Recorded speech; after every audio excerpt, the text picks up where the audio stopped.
घरफाळा व पाणीपट्टी भरून ग्रामपंचायतीत सहकार्य करावे, अन्यथा उद्यापासून जप्तीची मोहीम सुरू.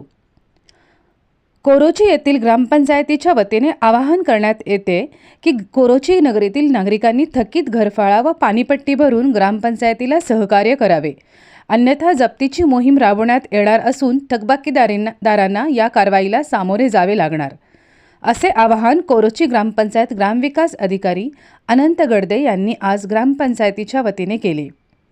कोरोची गावची लोकसंख्या 55 ते 56 हजाराच्या वरती असून गावचा विकास तसेच पाणी योजना चालवण्यासाठी घरफाळा 1.5 कोटी रुपये थकीत असल्याने आणि पाणी बिल 80 लाख रुपये येणे असल्याने सदरची योजना चालवण्यासाठी आणि गावचा विकास साधण्यासाठी नागरिकांनी सहकार्य करावे. पाणी योजना चालवण्यासाठी TCL तुरटी तसेच कर्मचारी पगार व लाईट बिल यासाठी महिना 10 लाख रुपये लागतात. तर ही योजना चांगल्या पद्धतीने चालली जाईल. सध्या गावात 5,000च्या वरती नळ कनेक्शन असल्याने यासाठी महिना 7.5 लाख रुपये महिना लाईट बिल लागते.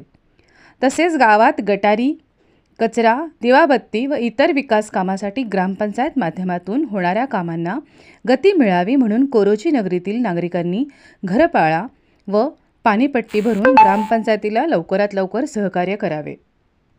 तसेच ज्या कारखानदारांना, उद्योजकांना थकीत घरफाळा व पाणीपट्टी बिलापोटी नोटीस लागू करण्यात आल्या आहेत, त्या सर्वांनी तात्काळ आपले घरफाळा व पाणीपट्टी भरून ग्रामपंचायतीला सहकार्य करावे, अन्यथा होणाऱ्या कारवाईला सामोरे जावे लागेल, असे आवाहन कोरोची ग्रामपंचायत ग्रामविकास अधिकारी अनंत गडदे यांनी केले आहे. तुम्ही पाहत आहात शुभकार्य न्यूज चॅनल. तुम्ही जर या चॅनलला नवीन असाल तर लाईक करा, शेअर करा आणि सबस्क्राईब करा. खूप वर्षापासून अशी थकबाकी ठेवलेली आहे आणि त्या थकबाकी